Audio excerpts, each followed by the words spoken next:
سال 2022 جہاں دنیا میں بہت سے ایونٹس رونما ہوئے، ان میں ایک انتہائی انوکھا لیکن بہت اہم بھی تھا۔ یہودی 5 نایاب ریڈ ہائفرز یعنی سرخ بچیاں ڈھونڈنے میں کامیاب ہو گئے، اور یہ معاملہ قرب قیامت کی ایک بڑی نشانی کے ساتھ لنک ہے۔ شاید ایک عام آدمی کے لیے یہ ایونٹ کوئی خاص اہمیت نہ رکھتا ہو، لیکن یہ دنیا کو ایک عالمی جنگ کے قریب یا پھر اینڈ آف ٹائم کی طرف بہت بڑا اشارہ ہے۔ مگر کیوں اور کیسے؟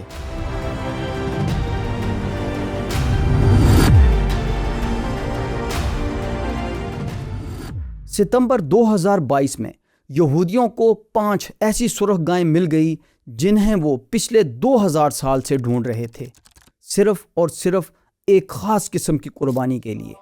یہ کوئی عام قسم کی گائیں نہیں تھی، بلکہ نایاب اس اعتبار سے تھیں کہ وہ مکمل طور پر سرخ تھی۔ ان کے جسم پر کوئی ایک بال بھی سرخ کلر کے علاوہ کسی اور کلر کا نہیں تھا، لیکن صرف ایک قربانی کے لیے اتنی سخت شرائط۔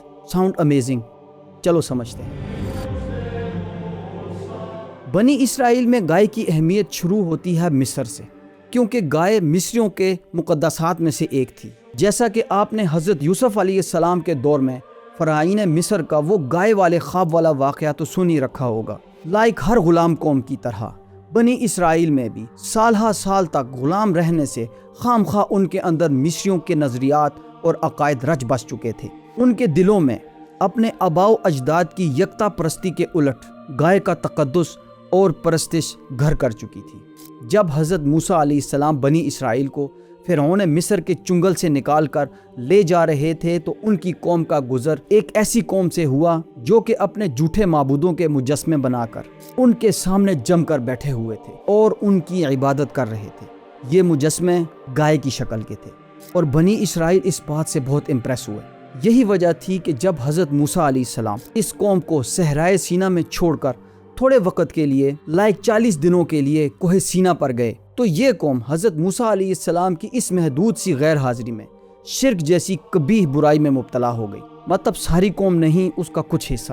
موسیٰ علیہ السلام کے پیچھے اس قوم نے اپنے زیورات سے ایک گائے کا بچڑا بنایا جس میں سے آواز بھی نکلتی تھی، اور اس قوم کا بڑا حصہ اس کی عبادت پر لگ گیا۔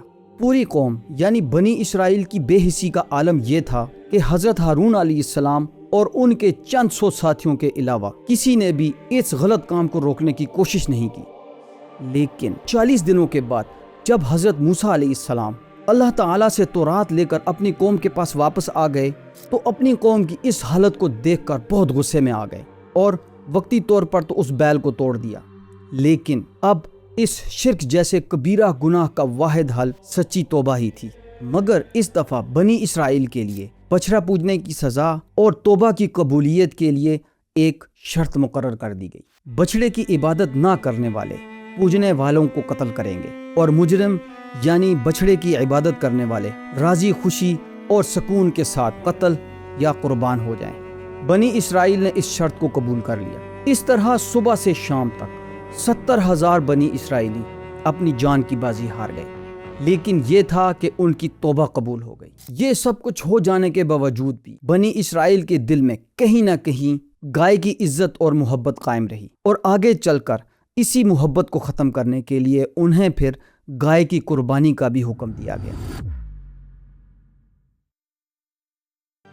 ہوا کچھ یوں کہ بنی اسرائیل میں ایک با اثر شخص مارا گیا، جس کے سبب بنی اسرائیل میں جھگڑے اور تنازع کی سچویشن پیدا ہو گئی، اور ہر کوئی دوسرے قبیلے اور دیگر لوگوں کو اس قتل کا ذمہ دار ٹھہراتا تھا۔ چھان بین کے باوجود بھی اس شخص کے قاتل کا کچھ بھی پتہ نہ چل سکا، لہٰذا فساد سے بچنے کے لیے بنی اسرائیل نے اس معاملے کو حضرت موسیٰ علیہ السلام کے سامنے پیش کر دیا، جس پر اللہ رب العزت کے حکم سے حضرت موسیٰ علیہ السلام نے اپنی قوم سے کہا کہ قاتل کو تلاش کرنے کے لیے پہلی گائے جو تمہیں مل جائے اس کو ذبح کر کے اس کا کوئی حصہ مقتول کو مارو، تو وہ زندہ ہو کر قاتل کے بارے میں بتا دے گا۔ گائے کو ذبح کرنے کا حکم دراصل بنی اسرائیل کی دکھتی رگ پر ہاتھ رکھنے کے مترادف تھا، لہٰذا ایک تکلیف تو انہیں یہ تھی کہ جس جانور کو وہ قابل عزت سمجھتے تھے اللہ تعالیٰ نے اس کو ہی ذبح کرنے کا حکم دے دیا، اور دوسرا انہیں یہ یقین بھی نہیں تھا کہ گائے کو ذبح کرنے سے کس طرح قاتل کا سراغ مل سکتا ہے۔ اینی ہاؤ انہوں نے اس بات کا مذاق بنایا، لیکن حضرت موسیٰ علیہ السلام نے انہیں بتایا کہ یہ اللہ کا حکم ہے، جاؤ اب اسے پورا کرو۔ اب جیسا کہ آپ جان چکے ہیں کہ گائے بیل سے محبت اور انہیں دیوتا سمجھنے کا عقیدہ ابھی تک ان میں موجود تھا، تو وہ حضرت موسیٰ علیہ السلام پر کوسچن کرنے لگے کہ وہ گائے کیسی ہو، اس کا رنگ کیسا ہو، اس کی عمر کتنی ہو، کیا آیا وہ کام کرتی ہو یا نہیں، بلا بلا بلا۔ لیکن ہر نئے سوال کے ساتھ ان کے لیے پابندیاں بڑھتی ہی جا رہی تھی۔ پہلے حکم پر وہ کوئی بھی گائے ذبح کر دیتے تو ان کا یہ کام ہو جانا تھا، مگر ان کے سوالوں سے گائے کے لیے جو نیا میرٹ سیٹ ہوا وہ تھا ایک گہرے زرد رنگ کی گائے جو کہ بے داغ بھی ہو اور جوان بھی۔ اس قسم کی گائے عمومی طور پر پوجا پاٹ کے لیے استعمال کی جاتی تھی، جس سے بنی اسرائیل کی گہری وابستگی تھی، لیکن مجبوری اب حکم تو پورا کرنا ہی تھا۔ اینی ہاؤ بڑی مشکلوں سے انہیں اس قسم کی ایک گائے مل ہی گئی، جس کے لیے انہیں بڑی بھاری قیمت عطا کرنا پڑی۔ پھر حکم کے مطابق اس گائے کو ذبح کیا گیا اور اس کا ایک ٹکڑا مقتول کو مارا گیا تو وہ زندہ ہو گیا اور اپنے قاتل کی نشاندہی کر دی۔ یہ تمام سٹوری قرآن کی سورۃ بقرہ میں بیان کی گئی ہے، لیکن بائبل میں اس سے کچھ مختلف سٹوری بیان کی گئی ہے۔ بک آف نمبر چیپٹر 19 کے مطابق خدا نے موسیٰ اور ہارون کو ہدایت کی کہ ایک بے داغ اور بے عیب سرخ بچیا کو جس سے کبھی کام نہ لیا گیا ہو لشکر گاہ ٹیمپل کے باہر ذبح کیا جائے۔ سرخ رنگ خون کی علامت ہے اور کفارہ خون سے ہوتا ہے۔ اس کی راکھ کو کسی پاک جگہ پر رکھنا تاکہ ناپاکی دور کرنے کے لیے اس کو پانی میں گھول کر استعمال کیا جائے، مثلا لاش کو چھونے کے بعد طہارت کے لیے۔ اب یہودیوں کے نزدیک یہی عقیدہ مضبوط ہے کہ جب بھی کوئی شخص کسی ڈیڈ باڈی کو ٹچ کرتا ہے تو وہ ناپاک ہو جاتا ہے۔ اس ناپاکی کی وجہ سے وہ جس آدمی سے بھی ملتا ہے وہ بھی ناپاک ہو جاتا ہے، اور اسی سبب تمام یہودی کمیونٹی اب ناپاک ہو چکی ہے۔ اور یہودیوں کی اسی ناپاکی کی وجہ سے نہ تو وہ اپنی عبادت گاہ، ہیکل یا ٹیمپل میں داخل ہو سکتے ہیں اور نہ ہی وہ اپنے رب کی عبادت کر سکتے ہیں۔ پر یہودیوں کا تو اس وقت کوئی بھی مرکزی ٹیمپل یا ہیکل موجود نہیں ہے، لیکن وہ اب اپنا تھرڈ ٹیمپل بنانے کی تیاری مکمل کر چکے ہیں۔ ان کے نزدیک یہ ٹیمپل بنانا تبھی ممکن ہوگا جب ریڈ ہائفر کی راگ ملے پانی سے پہلے پیوریفیکیشن پاکی حاصل کی جائے گی۔ حضرت موسیٰ علیہ السلام کی تاریخ کے سال 1391 قبل مسیح سے لے کر حضرت داؤد علیہ السلام کے دور تک یہودیوں کی عبادت گاہ یعنی ہیکل ایک غیر مستقل عمارت ہوتی تھی، یعنی ٹینٹ نما کوئی عبادت گاہ تھی جس میں انتہائی قیمتی تابوت سکینہ بھی موجود رہتا تھا۔ لیکن 961 قبل مسیح میں حضرت داؤد علیہ السلام کے بیٹے حضرت سلیمان علیہ السلام نے ایک مستقل عمارت ہیکل سلیمانی کی تعمیر کروائی، جو کہ یہودیوں کے نزدیک بہت ہی مقدس مقام تھا اور وہ اسے اپنی طاقت اور حکومت کا سمبل سمجھتے تھے۔ سارے بنی اسرائیلی نہ صرف اس ٹیمپل میں اللہ تعالیٰ کی عبادت کیا کرتے تھے، بلکہ اسی ٹیمپل کے بالکل سامنے وہ یہی پیوریفیکیشن پاکی حاصل کرنے کا عمل بھی کیا کرتے تھے، کیونکہ بنی اسرائیل کے ناپاک لوگ جو کسی ڈیڈ باڈی کو ٹچ کر بیٹھتے تو وہ پاکی حاصل کیے بغیر اس ٹیمپل میں داخل نہیں ہو سکتے تھے۔ لیکن 586 قبل مسیح میں شاہ بابل بخت نصر کی طرف سے اس ٹیمپل کو مسمار کر دیا گیا۔ اس تباہی کے بعد یہودیوں کو ایک دفعہ پھر موقع ملا اس ہیکل کو تعمیر کرنے کا، جو کہ تاریخ میں سیکنڈ ٹیمپل کے نام سے مشہور ہوا۔ لیکن اس ٹیمپل کو بھی ایک رومی جنرل ٹائٹس نے 70 عیسوی میں آگ لگا کر مکمل تباہ کر دیا اور یہودیوں پر ایسا ظلم کیا کہ یروشلم کے سارے اسٹریٹس یہودیوں کے خون اور لاشوں سے بھر دیے، اور جو بچے کچے یہودی تھے ان کو جلا وطن ہونے پر مجبور کر دیا۔ اینی ہاؤ اس دوسرے ہیکل کی تباہی سے لے کر پہلی جنگ عظیم تک، یعنی پچھلے لگ بھگ 2000 سالوں سے یہودیوں کو فلسطین میں پھر اپنی حکومت بنانے کا موقع نہیں ملا۔ لیکن پھر پہلی جنگ عظیم کے بعد انہیں دوبارہ سے یہاں قبضہ کرنے کا موقع مل گیا، اور اب وہ یہاں اپنی ایک عالمی حکومت قائم کرنے کے لیے تھرڈ ٹیمپل بنانا چاہتے ہیں۔ لیکن یہ سب کچھ کرنے کے لیے ان کے سامنے دو بڑی ہرڈلز ہیں۔ پہلی، جہاں وہ یہ ٹیمپل کھڑا کرنا چاہتے ہیں وہاں اب مسلمانوں کا تیسرا مقدس مقام مسجد اقصی موجود ہے، جبکہ دوسری ہرڈل ہے ریڈ ہائفرز کی راکھ۔ یہودی تاریخ میں حضرت موسیٰ علیہ السلام سے لے کر سیکنڈ ٹیمپل کی تباہی تک 9 دفعہ ایسی ریڈ ہائفرز کی قربانی کی گئی،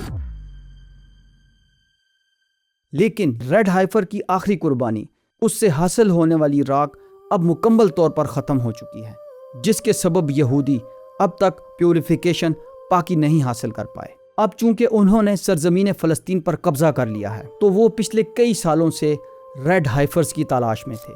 ستمبر 2022 میں بالآخر یہودیوں کو ایسی 5 ریڈ ہائفرز مل ہی گئیں، جو کہ پیوریفیکیشن کے لیے ریڈ ہائفرز کی تعریف کے بالکل عین مطابق تھیں۔ سب سے پہلے ان ریڈ ہائفرز کو اسرائیل لایا گیا، اور جب یہ خبر منظر عام پر آئی تو پوری دنیا میں کھلبلی مچ گئی۔ مسلمان جو کہ پہلے ہی سخت حالات سے گزر رہے تھے، ان کے لیے تو بطور خاص یہ ایک خطرے کی گھنٹی تھی، اور اس ایونٹ کو دنیا کی تباہی، دجال کی آمد یا پھر اینڈ آف ٹائم کی نشانیوں سے جوڑا جانے لگا۔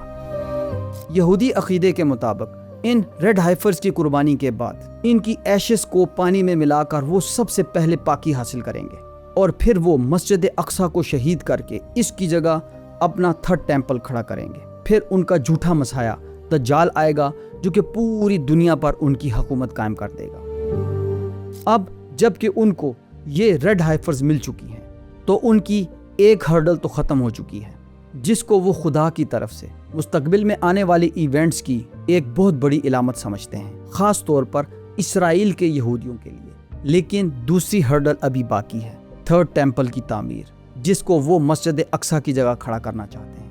یقیناً وہ کسی نہ کسی بہانے سے مسجد اقصی کو شہید کرنے کی کوشش ضرور کریں گے، بھلے ہی اس کے لیے اس دنیا کو تیسری جنگ میں ہی کیوں نہ جھونکنا پڑے۔ اس سے ان کے 2 ٹارگٹ اچیو ہوں گے۔ ایک تو آج کی دنیا کی مضبوط حکومتیں اس جنگ کا ایندھن بن جائیں گی، اور ان کا خاتمہ بھی ہو سکتا ہے، لائک فرسٹ ورلڈ وار میں خلافت عثمانیہ کی طرح۔ اور دوسرا، الاقصی کمپاؤنڈ کو ایزیلی تباہ کر کے یہاں 3rd ٹیمپل کی تعمیر کے علاوہ یہودیوں کو اپنی ایک عالمی حکومت قائم کرنے کا بھی موقع میسر آ جائے گا، جو کہ وہ اپنے جھوٹے مسیحا دجال کی قیادت میں قائم کریں گے۔